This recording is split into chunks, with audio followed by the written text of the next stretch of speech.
1967 की वो लड़ाई जिसने चीन ने भारत से मुंह की खाई।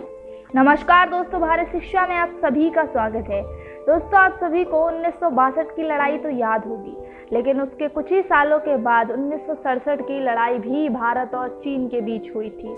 वो साल ऐसा था जब भारत ने ये साबित कर दिया था कि भारत ईंट का जवाब चट्टान से देना जानता है।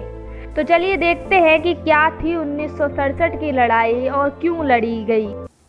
गाइस, वीडियो स्टार्ट करने से पहले प्लीज आप भारत शिक्षा को सब्सक्राइब कर दीजिए। 1962 की लड़ाई के बाद भारत और चीन दोनों ने एक दूसरे के यहाँ से अपने राजदूत वापस बुला लिए थे, लेकिन दोनों ही देशों की राजधानियों में एक छोटा सा मिशन जरूर काम कर रहा था। अचानक चीन ने आरोप लगाया कि भारतीय मिशन में काम कर रहे 2 कर्मचारी भारत के लिए जासूसी कर रहे हैं। उन्होंने इन दोनों लोगों को तुरंत ही काम से निकाल दिया। लेकिन चाइना यहीं पर नहीं रुका। वहां के पुलिस और सुरक्षा बलों ने भारत के दूतावास को चारों तरफ से घेर लिया और उसके अंदर और बाहर जाने वाले लोगों पर रोक लगा दी। भारत ने भी चीन के साथ यही सलूक किया।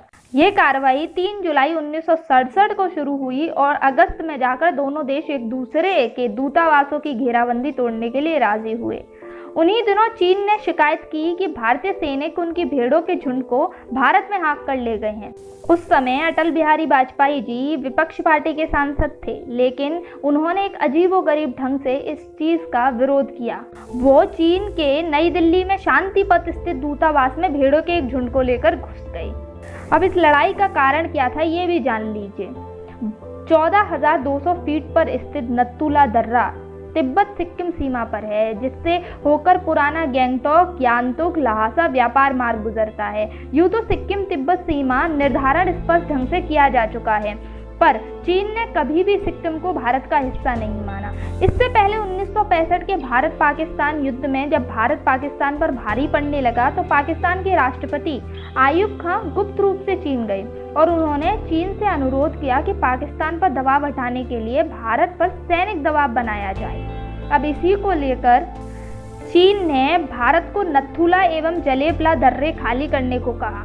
भारत के 17 माउंटेन डिवीजन ने जलेपला को तो खाली कर दिया, लेकिन नथुला पर भारत का आधिपत्य जारी रहा। आज भी जलेपला चीन के कब्जे में है। अब नथुला दोनों देशों के बीच का टकराव बिंदु बन गया।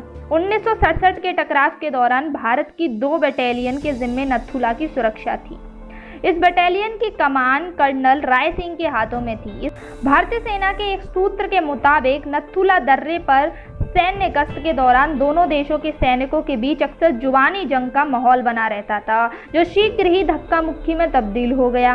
तब चीन पक्ष में टूटी फूटी अंग्रेजी बोलने वाला एकमात्र शख्स उनका पॉलिटिकल कमिश्नर था, जिसकी भाषा भारतीय सैनिकों को थोड़ी बहुत समझ में आती थी। 6 सितंबर 1967 को धक्का मुक्की की एक घटना का संज्ञान लेते हुए भारतीय सेना ने तनाव दूर करने के लिए नथुला से लेकर सेबुला तक एक दर्रे के बीच में तार बिछाने का फैसला किया। जब बाड़बंदी शुरू हुई तो चीन के पॉलिटिकल कमिश्नर ने राय सिंह से फौरन ये काम रोकने को कहा। दोनों ही ओर से कहासुनी शुरू हुई और चीनी अधिकारी के साथ धक्का मुक्की से तनाव बढ़ गया।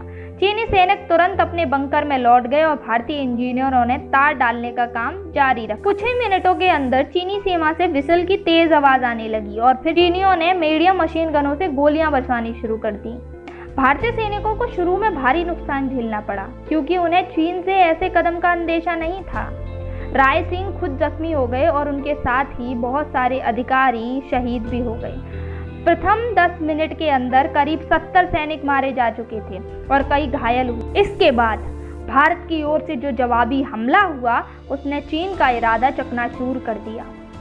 कई चीनी बंकर ध्वस्त हो गए और खुद चीनी आकलन के अनुसार भारतीय सैनिकों के हाथों उनके 400 से अधिक सैनिक मारे गए। भारत की ओर से लगातार 3 दिनों तक दिन रात फायरिंग जारी रही। चीन को सबक सिखाया जा चुका था। 14 सितंबर को चीनियों ने धमकी दी कि अगर भारत की ओर से फायरिंग बंद नहीं हुई तो वह हवाई हमला करेंगे। तब तक चीन को सबक मिल चुका था और फायरिंग रुक गई। लेकिन फिर से 1 अक्टूबर 1968 को चीन की आर्मी ने चाओला इलाके में फिर से भारत के सब्र की परीक्षा लेने का दुस्साहस किया। पर वह मुस्तैद 7 से 11 गोरखा राइफल्स ने 10 जैक राइफल्स नामक भारतीय बटालियनों ने इस दुस्साहस को नाकाम कर चीन को फिर से सबक सिखाया। ये दोनों सबक चीन को आज तक सीमा पर गोली बरसाने से रोकते हैं। दोस्तों, ये थी 1967 की लड़ाई की पूरी कहानी। अगर आपको अच्छी लगी हो तो प्लीज़ वीडियो को लाइक करें और हमारे चैनल भारत शिक्षा को सब्सक्राइब करें।